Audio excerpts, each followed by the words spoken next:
سلام بچه ها، من مستر اولیمپی هستم. همون جور که از تایتل و تامنیل ویدیو متوجه شدید، امروز میخوام بهتون یاد بدم که چطور دلول جدید رایگان استفاده کنید. بچه ها من یه چیز قبل شروع ویدیو بهتون بگم.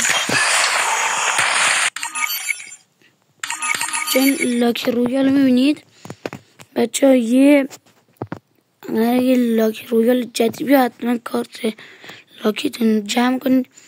بچه ها یه دنسی بود همین که سرش گیج میرفت، نمیدونم مال الته چند بود اسمش یادم نمیدونم، قراره توی لاک رویال بیاد یا توی گلد رویال.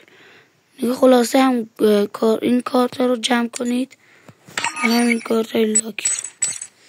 بچه بریم بهتون یاد بدم که چطوری از شاتگان دلول جدید رایگان استفاده کنید. از کیل افکتش ها بچه این کیل افکت رو میزنید، سریع تکیه میزنید، کانفیرم رو میزنید. صداشو کم کنم.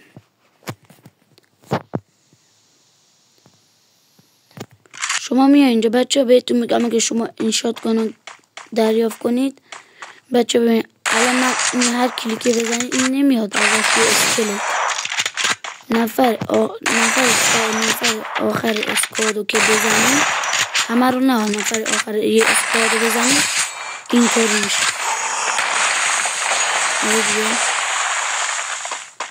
بذار یه بار دیگه امتحان کنم. این یکی ببینید دوباره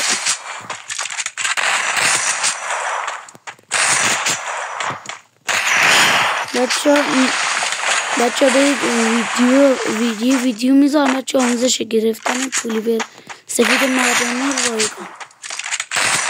بچه ها شب این ویدیو رو یا شب یا فردا این ویدیو رو به چنل سابسکرایب کنید. اولین سابسکرایب رو دست بیاریم. ممنون.